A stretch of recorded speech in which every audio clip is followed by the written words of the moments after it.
What is up? We're here with a top 8 deck profile at Louisville again through the decades. What did you play? What's your name? How did it go? I play branded. My name's Miguel, and pretty well. Like I said, one loss. I lost to Melodious. I think you interviewed the person who I lost to. Good guy. Yeah, Melodious, that's a deck that just kind of like can sneak up on you. Like it's like Herald crazy. It is, dude, and it's crazy how much banishing 3 from the grave affects some decks. It's actually crazy. It's very strong against me, absolutely. Yeah, me too. Well, any shout-outs before we get started? Yes, person who drove me here, Jenny Mabley, fantastic person, and wonderful person to play test against. Also, Ashkani has been incredible to play test against lately too. It's really what helped me prep for this. Awesome. Well, brother, let's get into it. Let's see it. Absolutely. I'll start with the Bestials just to show you, because this is realistically the only hand trap I play. Oh, wow. And it's just these. I play branded, it's board break. We don't really play. Yeah. Here we go. Flipping around. I will. Yeah. I can't read very well. No, you're good. I'm a YuGiOh player. Me either. Dude, so that makes sense. You said this is the only hand traps I play, and I'm like, oh my god. This is it. Yeah, that makes sense. Dude, I've seen every deck list I've done today has had at least like 5 Bestials in it. It's crazy. It's a really good card, but the thing is, notice for me, these are all basically minor engine for me. Yeah, exactly. This plus High Spirits is already branded fusion, and you just draw and you set up your grave. Yeah, no, that definitely makes sense. Yes, just a good card. And it helps that it's really good into the meta too, right? That's what made me go from just playing like 1/1/1 to just 3 aside here. I was like, it's good. It is. It's good. Yeah. I really like that. Really, really fun part of the deck. Helped a lot today against the Fiendsmith engines, because one Bestial does make them have to divert quite a lot. It can make the board much easier to break when you play board break. Yeah, it can. I still think that I'll turn them around. That this is required when you play this deck. I still think you need to play 3. I do not think playing 2 is correct.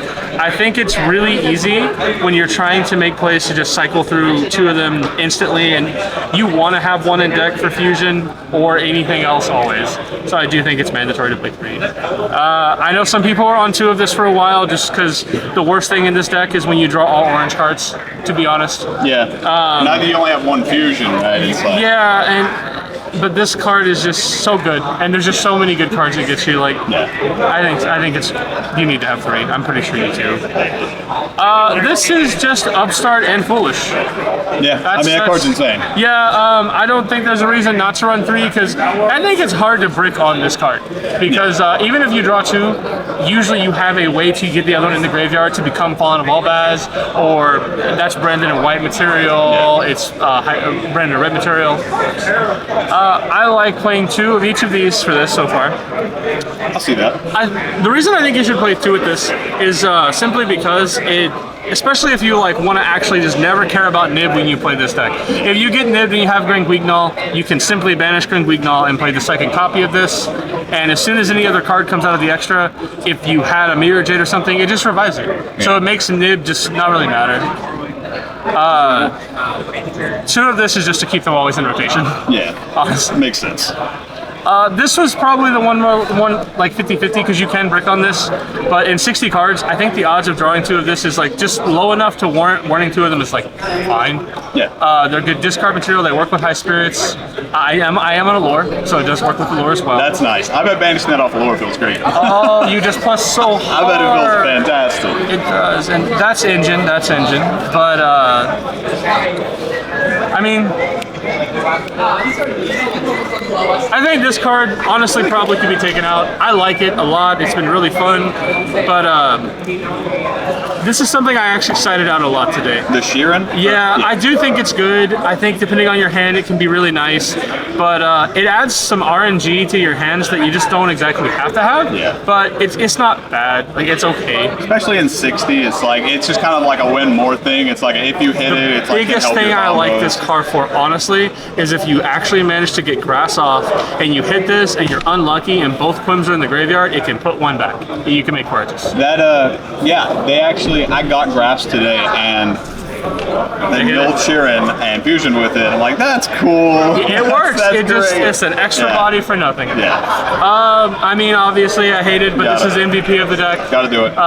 It wins games. Yep. This is a card that I feel is like 50-50 on my branded players. I know some don't think you need it. I like this because when you open, like, you know, I play 30 spells in this deck. A lot of them are just random board breakers. When you go first, they don't really do anything. Yeah.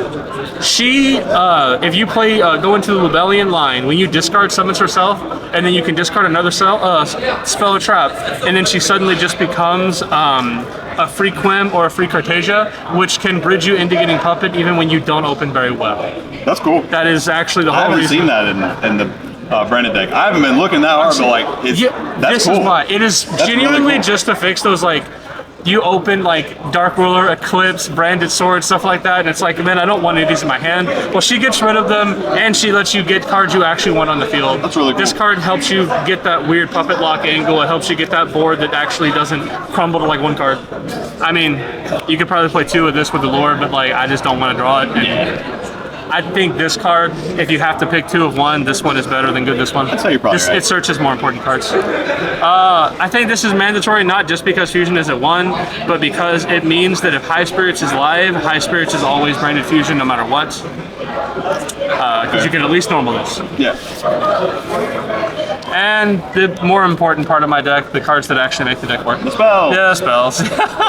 Let's see. I mean, I'll just start with these first. The Allures. The Allures. Not agreed. What more can I say? This actually came up in my last round today. It just let me draw into, I believe, the Eclipse, which is what let me flip face down their card that said no monster effects, and it's like, all right, this is cool. Good card. Dude, that card's so good. Mercurier. Yep. Tragedy. Yep. Literally anything in my deck, but usually Tragedy. It is so good. I'm really surprised by how many times this card resolved today. For a 60 card deck, I think I opened this an unusual amount of times. I not only stopped Yubel quite a bit by just hitting Lotus with this, but Fusion like always resolved because of this. I would be so upset. Oh, I would be so upset. I'd have like 2 ashes in my hand, and then you'd call by me 60 card deck. It hurts, man. That's so good. The king of the deck at this point, realistically. This is what makes me not actually care that much about Ash.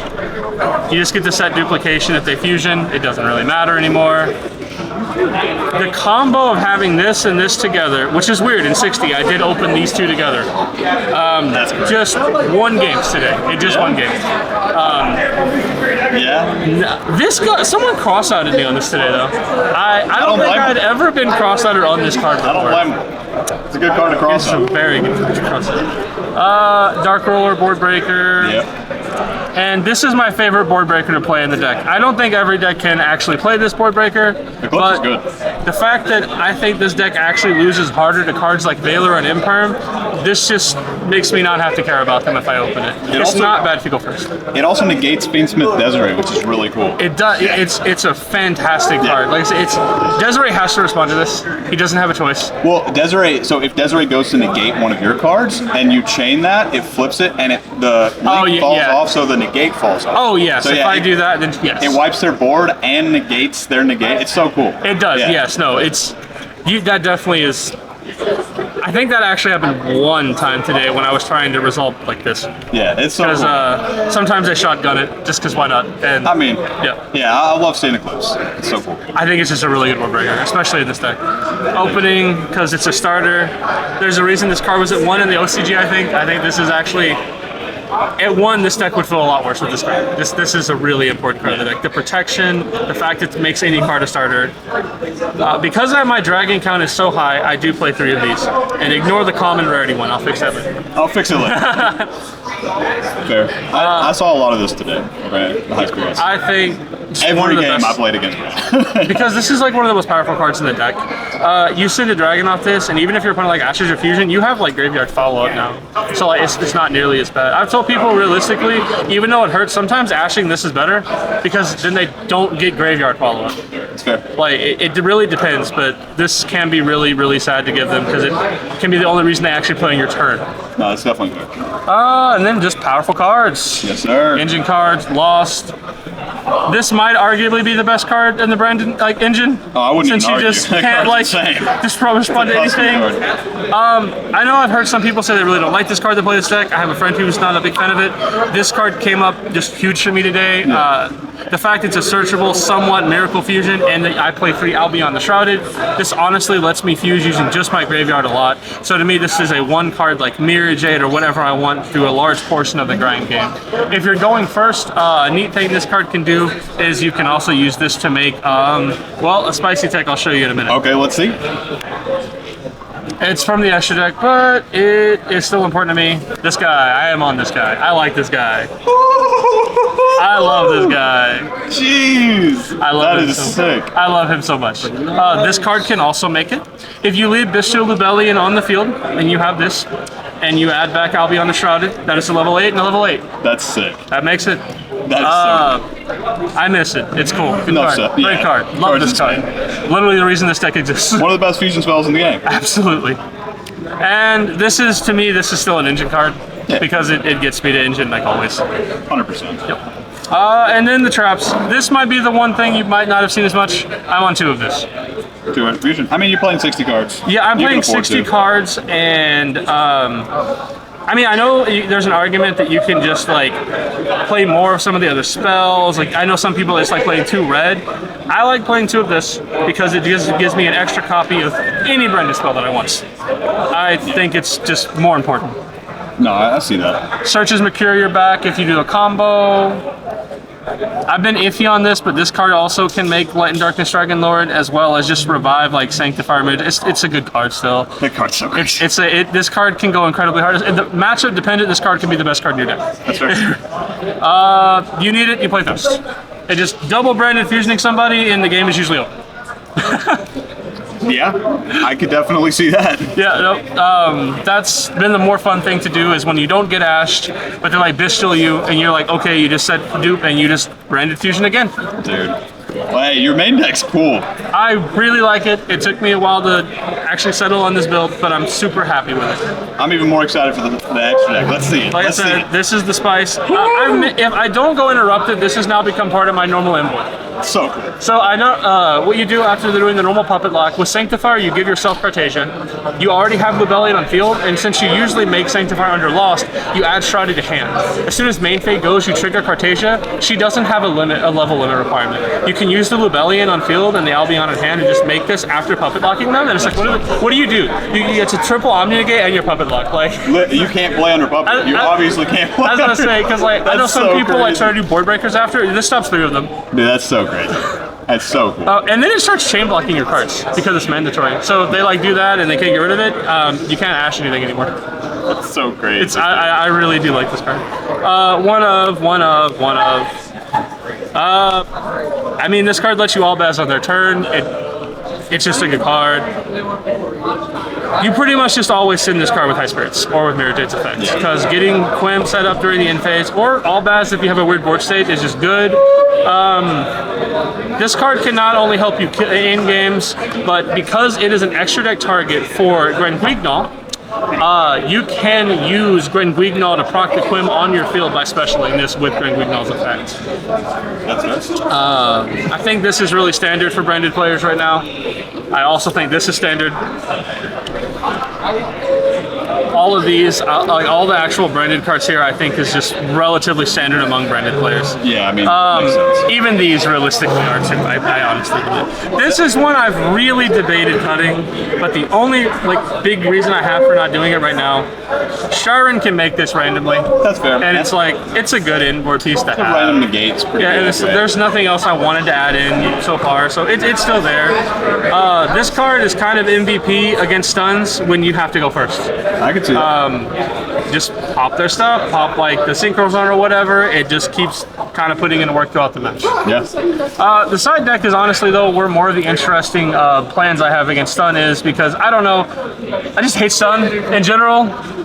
It just unfun. Stun is awesome. I played a wacky card just because I was like, These are my I do two. not want to deal with it. This bro. is what I do for stun usually.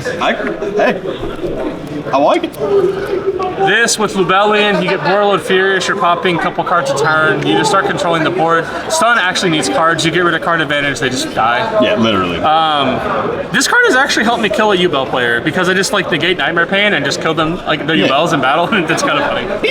It's I also like it against Tenpai. You use it against their field spell or something, they don't get their search, they don't get to actually search anymore. I actually hate this card, but I think this card is like just good. Man, like I literally turbo combos, and then my opponent will sit there and take a 15-minute turn, and it's just like you kind of got to play it sometimes. It's just how it goes. Right, like Just how it goes. I don't love this card. We have time. This card's kind of important sometimes. This is technically another stun option. I'm sure you know this, baby. It's I a do. beautiful card. Oh, I do. I love him. He's great. Just get rid of that skill drain. I love it. Me too. 2 more Bestials in the side. Yes, I'm a little broker. This might be like 1 Jerusalem, 1 Baldrick. Jerusalem is good, but I actually do really like having Baldrick. Baldrick's sick. Puts in work. This is a time card that I didn't use once today and quite honestly could come out. I played it at 3v3 last week. I actually forgot this in my deck and it did not make a difference. So, just more board breakers. Board breakers. Because when I go second, I usually just side in. Yeah. Playing Sometimes 60, you just gotta throw it all in there. if I want to draw one, I gotta side in a lot of it. I understand that. Yeah. Hey, I love seeing a 60 card deck in top, man. Your deck was sick. Anything you want to say before we go? Again, just still, thank you to Mabley. Love that she drove me here. I'm broke. Appreciate it. Congratulations, man. We'll see you at the next one. Thank you.